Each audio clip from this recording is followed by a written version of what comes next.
माता सीता ने अपने ससुर राजा दशरथ का किया पिंडदान, लेकिन इसके बाद दे दिया इन तीन को भयानक शाप। कलयुग में आज भी जी रहे हैं शापित जीवन। वाल्मीकि रामायण की कथा के अनुसार माता सीता ने अपने ससुर राजा दशरथ का पिंडदान किया था। देवी सीता ने राजा दशरथ का पिंडदान बिहार गया स्थित फाल्गु नदी के तट पर किया था। पिंडदान के समय माता सीता ने फाल्गु नदी, वहां स्थित गाय, केतकी के फूल और वटवृक्ष को पिंडदान का साक्षी बनाया था। लेकिन इनमें से 3 गवाहों ने झूठ बोला, लेकिन केवल एक ने राजा दशरथ के पिंडदान किए जाने की बात स्वीकार की। माता सीता ने असत्य बोल रही गवाहों को भयानक शाप दिया, जिसका प्रमाण कलयुग में भी देखने को मिलता है। आइए विस्तार से जानते हैं सीता जी ने अपने ससुर राजा दशरथ का पिंडदान कैसे किया था। गरुड़ पुराण के अनुसार पितरों का श्राद्ध करना एक ऐसा शुभ कार्य है जिसे किसी भी स्थिति में रोका नहीं जाना चाहिए। गरुड़ पुराण के श्राद्ध नियमों के अनुसार घर की बेटी और बहू भी पितरों का श्राद्ध और तर्पण कर सकती हैं। रामायण कथा के अनुसार माता सीता ने भी दशरथ का पिंडदान किया था। सीता जी ने जब अपने ससुर राजा दशरथ का पिंडदान किया था तो उस समय ऐसी घटना घटी थी जिसके बाद सीता जी 3 लोगों को शाप और एक को वरदान दिया था। आइए विस्तार से जानते हैं कि रामायण कथा में सीता जी द्वारा दशरथ को पिंडदान करने की कहानी। श्री राम, लक्ष्मण जी और देवी सीता जब वनवास के लिए गए थे, राम जी के वियोग में राजा दशरथ का देहांत हो गया। श्री राम, लक्ष्मण और देवी सीता को जब इस बात की सूचना मिली तो पितृपक्ष में तीनों राजा दशरथ का श्राद्ध करने के लिए बिहार गया में स्थित फाल्गु नदी पर पहुंचे। फाल्गु नदी के तट पर पहुंचकर श्री राम और लक्ष्मण श्राद्ध के जरूरी कुछ सामान लेने नगर में चले गए, जबकि माता सीता उनके वापस लौटने की प्रतीक्षा करने लगी। बहुत समय बीत जाने पर भी श्री राम और लक्ष्मण जी नहीं लौटे। पिंडदान करने का शुभ मुहूर्त निकला जा रहा था। वहीं दूसरी तरफ माता सीता फाल्गु नदी के किनारे बैठकर प्रभु श्री राम और लक्ष्मण जी के वापस लौटने की प्रतीक्षा कर रही थी। माता सीता को अकेले तट पर बैठा देखकर राजा दशरथ की आत्मा सीता जी के पास आई और पिंडदान करने के लिए कहने लगी। माता सीता ने कहा कि उनके पुत्र के होते हुए वे पुत्रवधू होकर कैसे पिंडदान कर सकती हैं। माता सीता के प्रश्न का उत्तर देते हुए राजा दशरथ ने कहा, हे सीते, मैं यमलोक से आया हूँ। वहाँ के बनाए नियमों के अनुसार पिंडदान पुत्री और पुत्रवधू भी कर सकती हैं, क्योंकि वे भी कुल का अंश हैं।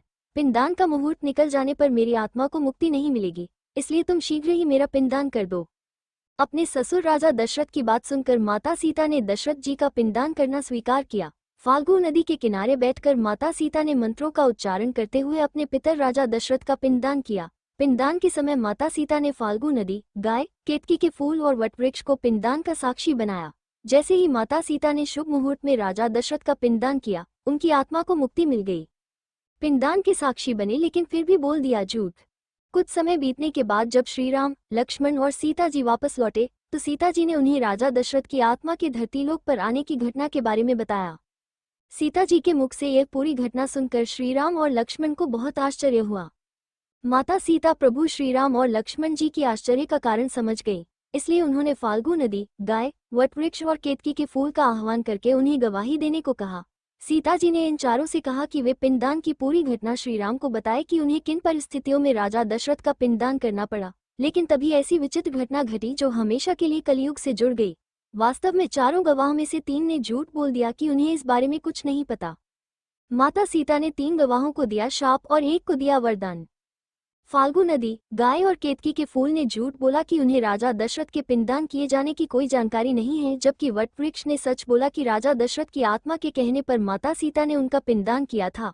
वटवृक्ष के मुख से सत्य सुनकर माता सीता बहुत प्रसन्न हुई, जबकि बाकी तीनों गवाह के असत्य पर माता सीता को बहुत क्रोध आया। माता सीता को दुख के साथ क्रोध भी आ रहा था, इसलिए उन्होंने 3 झूठ बोल रही गवाहों को शाप दे दिया।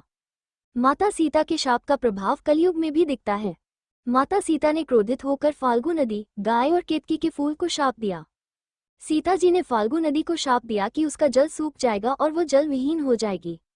गाय को पवित्र होकर भी मनुष्यों की जूठन खाने का शाप मिला और केतकी के फूल को अभिशप्त कर दिया, जिस कारण केतकी के फूल किसी भी देवी देवता की पूजा में नहीं चढ़ाए जाते।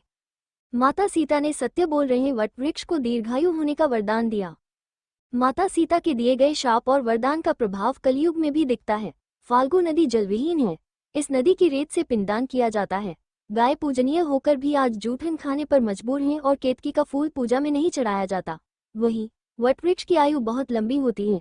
इन तीनों को देखकर कलयुग में हर मनुष्य को सबक लेना चाहिए कि किसी घटना का साक्षी बनकर झूठ न बोले। माता सीता की कहानी आपको पसंद आई हो तो हमारे चैनल को सब्सक्राइब करें और लाइक जरूर करें।